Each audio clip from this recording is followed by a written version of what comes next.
Un jour, Muller entra chez sa fille et lui dit, « Ma fille, j'ai invité aujourd'hui notre voisin qui habite dans la chambre du haut pour dîner avec nous à 7 heures.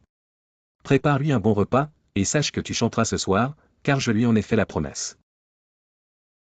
J'ai découvert en lui une grande générosité, une ambition élevée, une intelligence vive, et une connaissance étendue des plantes et de leurs propriétés, qui m'ont beaucoup impressionné et gagné mon estime. Je souhaite faire de lui un ami, et cette invitation sera le début de cette amitié. » Puis, il la laissa et partit au jardin, s'occupant de ses affaires jusqu'au coucher du soleil. De retour chez lui, il s'assit à la fenêtre de sa chambre donnant sur le jardin en attendant son invité. Alors qu'il le guettait, il le vit sortir en courant de la porte du jardin, une lettre ouverte à la main.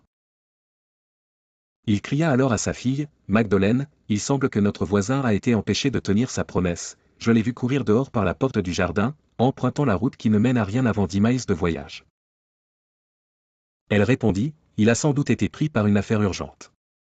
Attendons son retour. » Ils restèrent silencieux, lui fumant son cigare, elle cousant son vêtement, jusqu'à ce qu'il réalise qu'il ne reviendrait pas. Alors, ils passèrent au dîner puis allèrent se coucher. Le lendemain, Muller dit à sa fille, « Il semble que nous allons avoir une forte pluie cette nuit, qui viendra arroser cette terre assoiffée et remplir ces contrées arides. Le printemps est si beau avec ses pluies abondantes. » Magdeleine répondit, « N'oublie pas, père, que dans une telle nuit pluvieuse, les faibles voyageurs et les bêtes de la nuit souffrent sous la pluie qui les assaille et les bourbiers qui entravent leur chemin pauvres d'eux, ils trouvent la misère même là où les autres trouvent la joie. » Cette remarque émut Muller qui lui répondit, « Oui, ma fille, ils sont malheureux, et Steven est sans doute l'un d'eux. Le premier tiers de la nuit est déjà passé, et il n'est toujours pas rentré. » Ces mots firent effet sur le cœur de Magdeleine, qui baissa la tête sur son livre sans vraiment lire. À ce moment, un coup faible retentit à la porte. Magdeleine sursauta, Muller fut surpris, et Geneviève alla ouvrir. Steven se tenait là, et demanda pardon pour son retard, « Pardonnez-moi, monsieur, de n'avoir pas pu tenir ma promesse.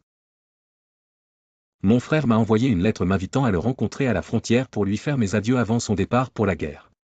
Sa lettre m'a pressé et j'ai marché 10 miles pour le rejoindre, partagé entre la joie de le voir si heureux et la tristesse de l'abandonner. » Une larme coula de son œil, émouvant Magdeleine en silence. Muller le rassura, « Ne t'inquiète pas, mon fils, Dieu est plus miséricordieux avec toi et ton frère que nous ne pourrions l'être. » Puis ils prirent ensemble une tasse de thé, pendant que Muller expliquait à Steven tout sur le thé, son origine et ses variétés. Pourtant, Steven n'écoutait que distraitement, son regard cherchant souvent celui de Magdeleine.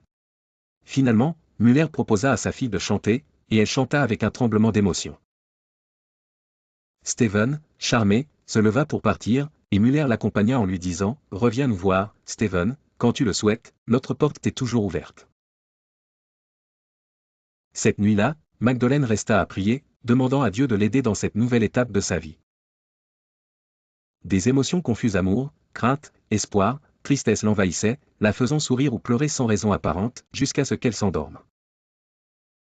Steven, lui, passa la nuit à la fenêtre, contemplant les étoiles, reconnaissant d'avoir enfin trouvé ce qu'il cherchait, une femme qui incarnait pour lui la vie et le bonheur. Il sentait que l'amour débordait de lui, remplissant chaque aspect de la nature autour de lui. Il s'endormit avec gratitude et espoir pour le lendemain.